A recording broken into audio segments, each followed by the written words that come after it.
Apart, and all my love is here in my song. But then you don't believe in love songs. Love songs, you say my love cannot be. You can't hide. You can't hide. Thank you. Oh, that's bad. Well, you know what? Really... Yeah. You know what's interesting? At the MTV Awards, you and your former cast member came out and did a... Yeah, and you did a little thing. And you have a sense of humor about that whole Partridge Family thing, which is cool, I think. Yeah. With my career, you'd have to have a sense of humor. After seeing that clip, wow, boy.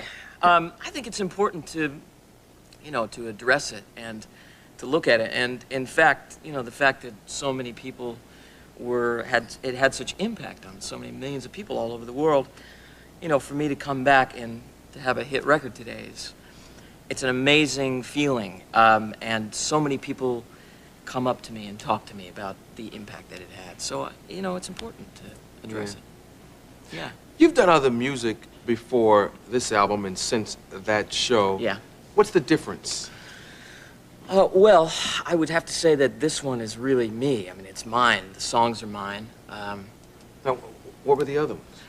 Well, the songs were created for the television show, and a lot of people presumed that because I was playing the part and I was on the cover of all those magazines and lunchboxes and bubblegum cards that we all remember and that show, that's what David Cassidy was. And in fact, it was very difficult for me. I was 19 years old when I started that, and my musical tastes were a lot different from that. I was into much more progressive, you know, Cream, Hendrix, those kinds of bands, as opposed to... We made great records. They were just pop records, not the kind of records I was into. After the show was over, Yeah. did David do any stuff in the studio? Yeah, I did 3 albums, actually, for RCA that ended up being...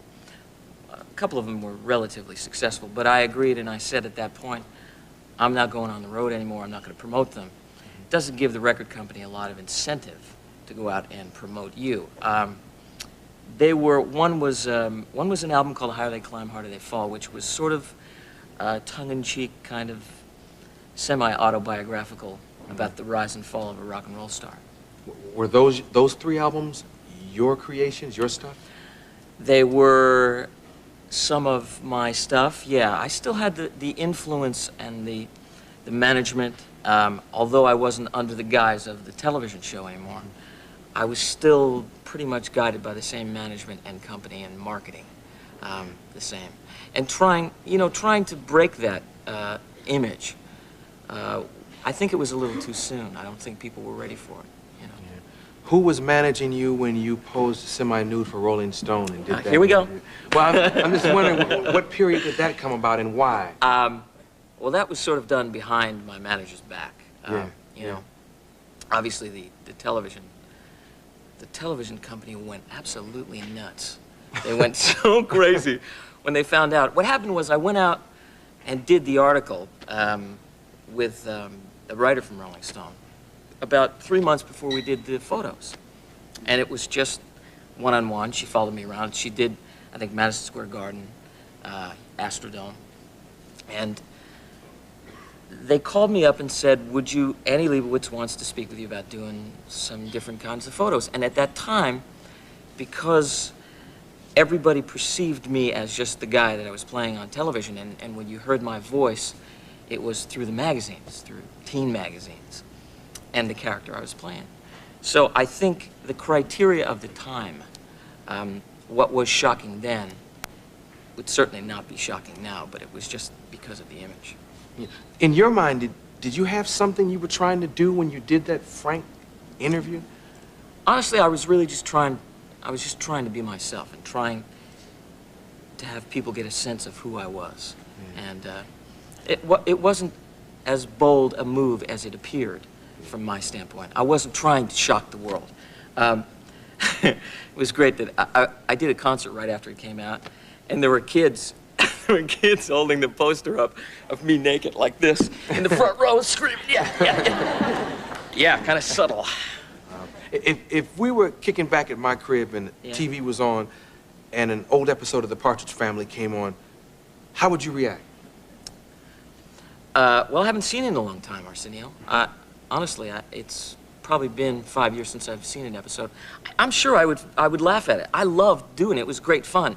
Having a present, having it today, I have 2 films that are coming out. Yeah. In fact, I was in Seattle yesterday for one of them, so I can plug it. It's called Spirit of '76. It's Coming soon. Yeah, Friday. But I'm sure I would look at the show and remember only just the good stuff about it. I think back upon, you know, I had some great relationships with Susan and Danny and with Shirley, of course. Yeah. So it was fun. Not to have a sense of humor about it is just why? You know, so many other people dug it. Yeah. You know, why not? Yeah, and they're still screaming, man. Thank God. Thank you.